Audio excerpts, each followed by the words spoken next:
Hello chess friends and welcome to Yazarov Chess channel and welcome to a new chess strategy and tactics video.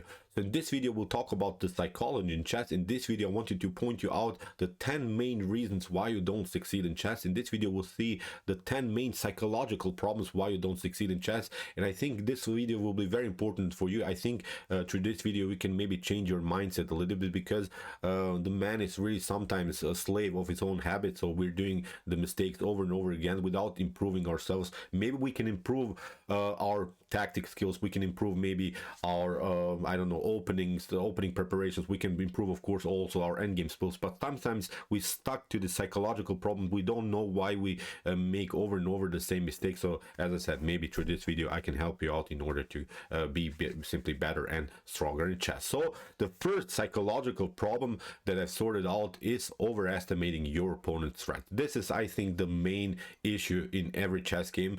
Sometimes we get really paralyzed, we get really blocked, we get really blinded just by our opponent's threats. For instance, in this particular position, the obvious threat is the move knight to a3, and sometimes we just think about this threat, we don't think about anything else. We are just scared, okay, what's going to happen? He's threatening me, he'll get the fork, he get the decisive material, he'll probably win the game. We don't think about anything else. So that's why we should never overestimate our opponent's threat, because maybe we had the opportunity for a beautiful counterattack. For instance, in this particular position, the correct move is the move rook to g3. But we should not overestimate the threat of knight to a3, because if that happens, we have, for instance, this one, we're doubling up rooks, knight to c2, and now here after rook to h7, we could have maybe this monstrous, this beautiful, this epic checkmate. We had the opportunity maybe to play the game of our lives. So that's why I think sometimes, as I said, we just get blinded by our opponent's possibilities, by our opponent's threats. We don't think about anything else. We don't think about our possibilities in the game. So let's see now another problem that can happen you. Sometimes we underestimate our opponent's attack. Here it's a beautiful game played by Ramesh Babu Praggnanandhaa against Magnus Carlsen. So underestimating our opponent's threat is also sometimes really bad, because Magnus Carlsen in the beginning of the opening already played a huge mistake. He played knight to f6. He really underestimated here the potential h5 move by Ramesh Babu Praggnanandhaa, because what Magnus should have played here is h5, blocking this progress, slowing down the pace of white's attack, and this should be, I think, an equal game. But Magnus played now knight to f6, and he underestimated this possibility by Ramesh Babu Praggnanandhaa of an immediate h5 move. Here in the continuation, Magnus played knight to h5, and Ramesh Babu Praggnanandhaa, the brilliant chess prodigy from India, sacrificed the rook against the world champion Magnus Carlsen. Here we have g takes h5, queen to h5, and what probably Magnus was calculating, and I watched the game, it has been played a month ago or something. Then Magnus started to shake his head immediately. He understood that he made already a mistake in the opening. He tried, of course, to play here the move queen to f6, including the queen into the game, but here after move e5, Ramesh Babu Praggnanandhaa paralyzes this defensive idea. So as I said, from this point on, black has really an uncomfortable game. Black has here now several tactical but also positional problems. So never underestimate your opponent's threat, because maybe he thought about this position harder than you did, and that's why you should also consider maybe the option of, for instance, this kind of a move that probably pulled off here h5. So you see, probably Magnus thought, I can get out of this tactical mess, but actually from this point on it was a one-way ticket. The game ended in a draw because Magnus is of course a brilliant defensive player, but in my opinion he caused himself already some unnecessary problems in the position. So as I said, so far the two problems are never overestimate your opponent's threat, but never also underestimate his threats. You should consider every position, every possible continuation. So also in this particular position, here for instance, in one game that I found in the database, black really underestimated the serious threat here of white. Continued here with the move knight to d4, and what probably black was hoping for is that maybe white plays this kind of move, knight to f7, and maybe black calculated this position like this. Okay, maybe if that happens, we'll simply pick up the queen. Okay, you can also pick up the queen. I'll pick up your knight here. You can also pick up here maybe my knight, but now I'll just grab your rook, and I think I have here a solid game. Maybe my knight is trapped, but still I have two rooks, of course, on the board. I have a bishop pair, and this should be better. But what black didn't realize after move knight to e5 here and knight to d4, that actually white has here a stunning knight to d7. So you see, every position should be calculated in a proper way. Never, but really never underestimate your opponent's threat, because okay, you can maybe now take out the queen, but look at this, we have this beautiful stunning checkmate, double check. So you have the check by the knight, but you have also check by the bishop, so you cannot escape. And of course the bishop is slicing up here this long diagonal, so the king cannot escape. It was a monstrous, really an epic checkmate. So as I said, these are the first two psychological problems. The third psychological problem in chess, I think, sometimes we get paralyzed, sometimes we get blocked out by our opponent's sudden tactic. A sudden tactical shot can cause you many psychological problems in the game. So when your opponent is maybe playing a tactical shot, when he's sacrificing something, consider maybe the option that he made a mistake. Not every sacrifice is a good sacrifice, so please consider it sometimes, because sometimes you played a good game and your opponent is just sacrificing his pieces because he's desperate, because he doesn't have anything better. So here I played recently a game, my opponent sacrificed the bishop on c5, and it was a blitz game. It was a 3+0 game, nothing special. So as I said, it's not maybe even a game worth to study, but it's, I think, a very important game from a psychological point of view. Here my opponent played a stunning bishop to c5, and I remember when I played the game, I was like, what's going on? Okay, did I make a mistake? No, probably not. And I was like, okay, slow down, man, be calm. Nothing special is probably going on, because I played really a good opening, I think. Look at this, my queen is active, my bishops are active, the knights are on good squares, I have a space advantage with this pawn. So in my opinion, nothing went wrong. So as I said, I slow down to the pace of the game. When you got this sudden tactic, consider now also the possibility of a counterattack. I simply played now d takes c5. Okay, I allowed him now to move e5, and my opponent tried maybe here this idea of e4, the fork. But now look at this, after bishop to c7, we have queen to e7, I played bishop to d6, and look at this now, after queen to d8, I played now knight to d4, and actually the threat that I caused here is of course the knight to c6 move, which could have maybe trapped the queen. So that's why I never got scared in this position. I simply played a counterattack. This was a sudden tactic, this was really a surprise for me, but as I said, sometimes you should really understand maybe that your opponent made just a mistake, or he played this tactic because he was really desperate, because he never knew what to do in this position. So here after move knight to d4, the game is pretty much over. So I wanted to show you also here the fourth problem, psychological problem in chess. That's, I think, that happens many times to us. It's careless play when you have a huge advantage. So I wanted to show you now still this game and how I messed up the whole position almost, because the position that we had here was this particular position. I still have, you see, this extra piece, and my opponent tried here rook to h4. Now I play the careless move rook to f5, and actually this is a mistake, because my opponent could have played here simply a beautiful rook to c3 move, king to c3, and now we would reach the stalemate position. So you see, you should never be careless, even if you have a winning position. So you should, again, almost like start the game from the beginning. It's now a completely new game. Your opponent will probably try to get some kind of a draw out of this position. So that's why here I almost let the position slip away from my hands, because here my opponent had really the opportunity to play this tactical shot and reach the draw position. Fortunately for me, he played rook to b4, but still I had a winning position. So now I understood that here, look at this again, this position could have ended in a different way, but this was a blitz game. As I said, now my opponent messed up it too, and here after rook to h5 it was a checkmate. But as I said, look at this, how many things can go wrong even if you have a seemingly winning position. So don't do that. So here in the continuation, I wanted to show you a very important psychological problem in chess. It's overestimating your opponent. So you're overestimating not just the position, you're not just overestimating a tactical possibility, you're overestimating your whole opponent. Maybe you're playing, I don't know, against a famous grandmaster, or maybe famous international master, or you're maybe playing against the strongest player in your own club. We're having, of course, this certain levels in chess that we meet in our lives. So you should not overestimate your opponents. So that's now a very important thing. I never overestimate my opponents. I consider them as almost equal to me, although they're probably much stronger, but I'll try my best. I will try to make something out of the game, although I will probably lose, but it doesn't matter. I don't overestimate. They're just human. They make mistakes, and here it was a beautiful example. It was a gameplay by Lars Schneider against Mikhail Tal. Mikhail Tal was here with the black pieces, and Lars Schneider had the opportunity maybe to play the game of his life, because here he should have played a beautiful queen to h6, and I think Mikhail Tal had this aura above him. He had this really psychological impact on players that many players didn't like to play against him, because he was a really sharp tactician and he could really destroy you.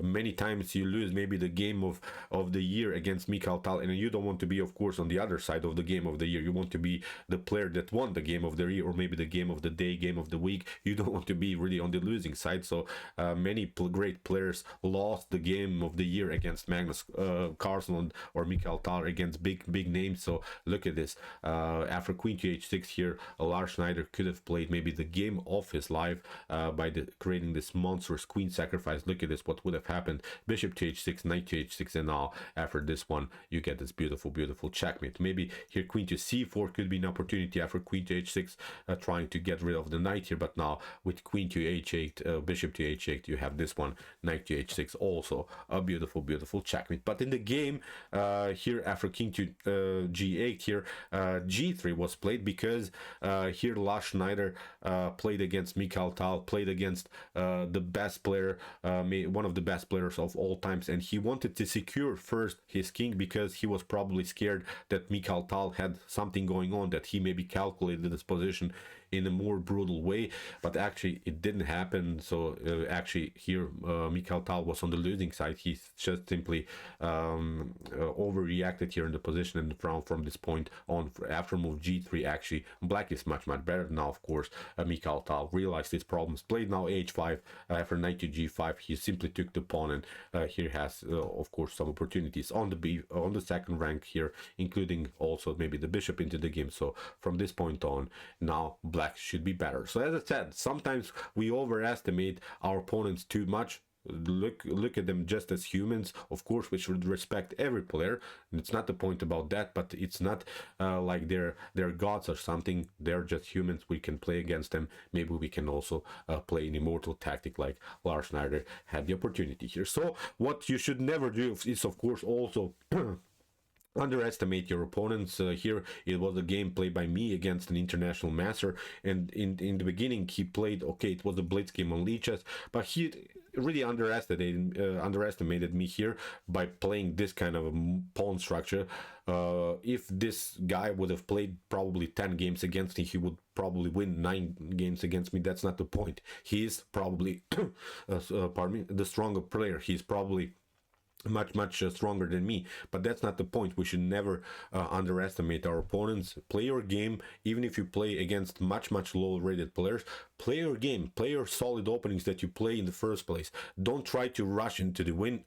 Don't try to rush the game. You can maybe win the game after 60-70 moves against pardon me, against much lower rated players. It doesn't matter. You just need to win the game. You have to play your own chess. So here my opponent really underestimated me a little bit by playing this pawn structure.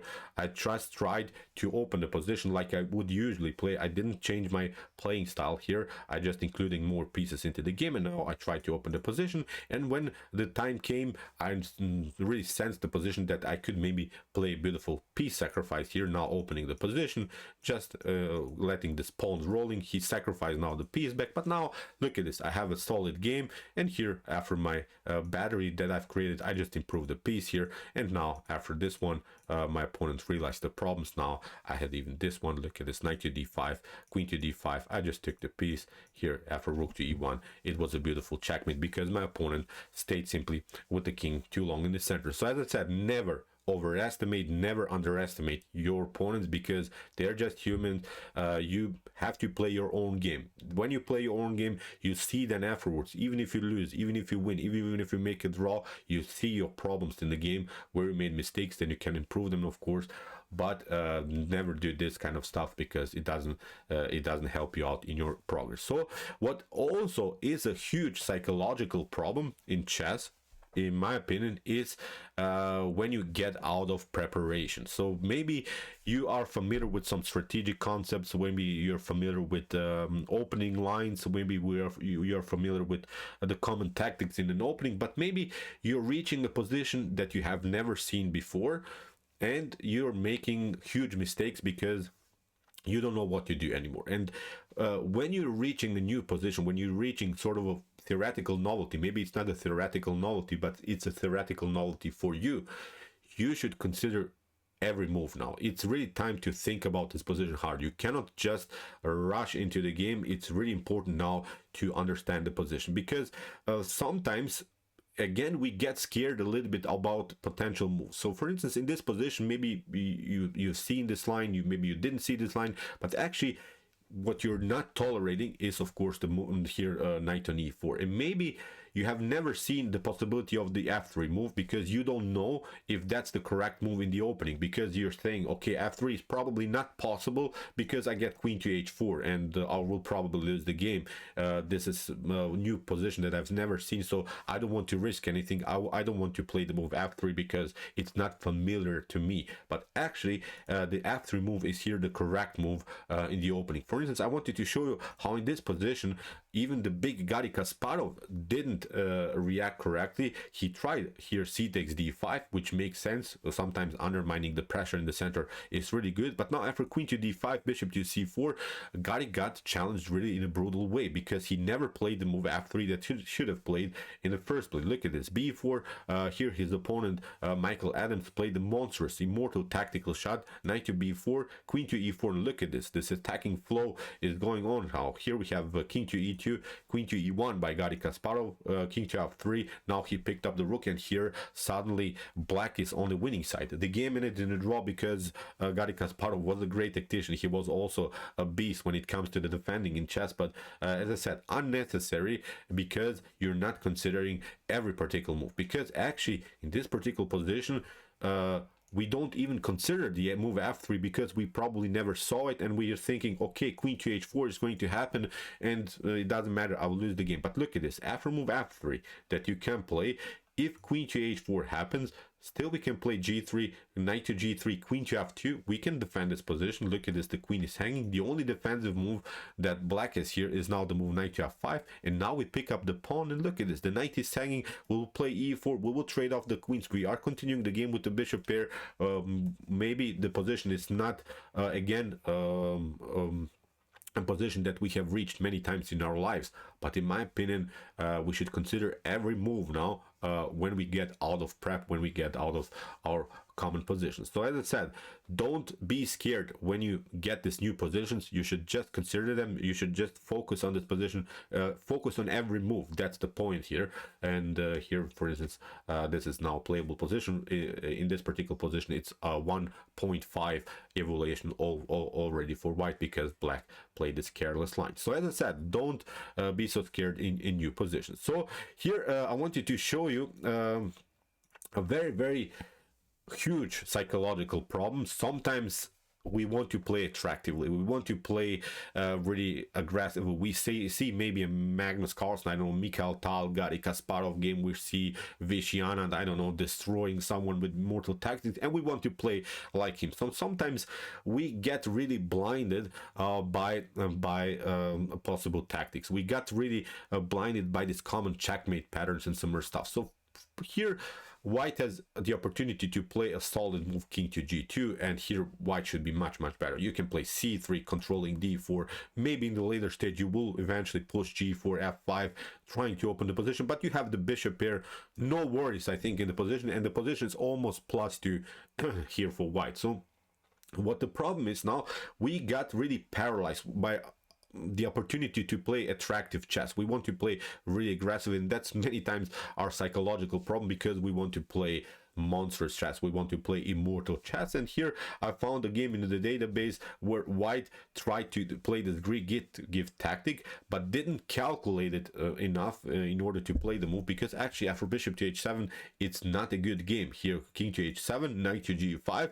Here after king to g6, you have to play now even the move queen to d3. But now after move knight to f5 and g4, it's not a problem here, because after knight to e5, the queen gets attacked, and now with bishop to c4, bishop to b5 attacking the queen on this diagonal, white is facing, pardon me, now many tactical problems. So see, we didn't calculate this position. We just think, okay, I'll play the Greek gift tactic, and whatever happens, it happens. I don't have to even calculate this position because I feel sort of that this is winning. But chess is not about feelings. Chess is about calculations, about really positional understanding and similar stuff. So see, this Greek gift didn't work. It cannot work all the time. You have to calculate the move. It just here the wrong move. Look at this, black defended the position. Here white even played the move g4, which is even much worse. Now again, this monstrous tactical shot, knight to e5. We had here the move f5, e takes f5, knight to h3 was very important, because white needs now to control this diagonal, because black say play bishop to b5, knight to f4, a check. We have a new check. Now again a couple of checks, but black gets out of the tactic. Here knight to d3 was played, knight to g4. Look at this, b4, queen to c7, getting out of the range here after king to c6. In this position, actually white resigned. Okay, still you can play, of course, knight to d3 and similar stuff, but the black king will escape, and white lost decisive material, so the game is over. So see, sometimes we get really blinded by this common tactics, by this aggressive play. So as I said, sometimes we see too many of these beautiful games and we want to play the same, but we are not maybe in the position to play chess not like that already. Still we have to study hard. Still there are room for improvements. Maybe then afterwards we can calculate the position better. So this problem that I wanted to show you here is, I like to call it we get blinded by interference. So sometimes in chess you know, we are familiar with common tactical shots. We maybe see even some opportunities how to make progress here. And for instance, I found a beautiful game played by Mikhail Tal. I used already in one of my videos this example, but I think this example is really beautiful. Sometimes we are playing this kind of a move. We want to play bishop to a5, and now after rook to a5, we are thinking, okay, after rook to d8, our opponent can cover ourselves, and now we just stop thinking. So we got problems because we get an interference here of our own tactical shot. So that's why we don't even consider anymore the move bishop to a5, because we saw till this particular moment and we're saying, okay, nothing special here for me. I don't want to play this tactic. But actually this tactic is possible, because we get simply too blinded by this interference of blacks, because maybe this is the way to go. Maybe this move is not helping black out, because now we can play further progress with queen to d2. We're threatening here queen to h6, and there's not a good way anymore for black to defend its position. You can of course play the game like this, queen to c7, but now after rook to e8, you cannot of course play any more queen to d7. We'll just pick up here the bishop, and then we'll also pick up the rook. So that's why in the game king to g7 has to be played. You have to get out of the range, but now the queen is coming into the game here on g5. Look at this, you have to maybe play moves like this, but now after queen to f6, king to g8, now look at this, the knight is coming also into the game, and here black is getting destroyed. White is now a dominant position. So here queen to d7 was played. Look at this, rook to d8, attacking the position further. Here Mikhail Tal just grabbed the queen and has now a completely winning game. So see, sometimes we are paralyzed, really blocked out by this interference move of our opponents, and then we stop thinking. We don't want to play this move, we just sort it out, it's trash, but actually maybe this move was really brilliant. Maybe this was the move to go. So also I've sorted out that the 10th most important psychological problem in chess is being stubborn. Being stubborn is I think something in chess that bothers many players. I'm a stubborn person probably myself. I'm a stubborn player probably myself, but I got rid of many my problems because I'm not because by not being stubborn. For instance, I wanted to show one of my examples. I played many times the king's Indian defense, and I've destroyed really many players with the King's Indian defense, and in my opinion still it's a good opening, but it's not a good enough opening for my taste, because I've reached many times some positions that that I lost, and I couldn't find even better continuations. So I get huge positional tactical problems over and over again because I was stubborn and played just the King's Indian. Now I'm a little bit more flexible. I play the King's Indian, I play the Nimzo Indian, I play the Bogo Indian, I play a little bit different, I play around, I played sometimes more positional, I play sometimes more aggressive. So don't stuck just to one opening and hope for the best, because maybe your opening is bad. And what I've seen now many times on YouTube and also other books, it's just they like saying this is the best opening against d4, this is the best opening against e4, but these are not the best openings against d4 and e4. Don't fall for this, don't be stupid, because I guarantee you, ask Magnus Carlsen or someone what is the best opening in chess against d4 and e4. Probably they'll say Sicilian, or maybe the Rui Lopez, or against d4 the Nimzo Indian, the Queen's Indian, maybe the Queen's Game decline, solid play, really aggressive play. Maybe when you're playing the King's Indian or something, you can destroy your opponents in 50-20 moves. But when you get higher in the level of chess, you will see that these tricks, these ideas are not working in a higher level of chess. So maybe you lost 10 years of your life because you just played the King's Indian. So that's why I switched a little bit myself. So as I said, I hope that I'm not being stubborn by sticking maybe to a bad opening. So don't fall for these tricks and tips by many players there that are saying, I don't know, the best opening against e4 is the Alekhine defense. It's not. It's a bad opening. Don't be stubborn and say, okay, I've destroyed maybe an international master with the Alekhine defense, I will play that till the rest of my life. Probably it's not good, because it doesn't meet with the common strategies in chess. It doesn't come with the basic principles in chess. So don't be stubborn. Stubbornness will cause you many rating points, will cause you many years. That's the most important thing to say, because you don't have so much time. If you study in a good way, then a month can improve your ratings to a higher level.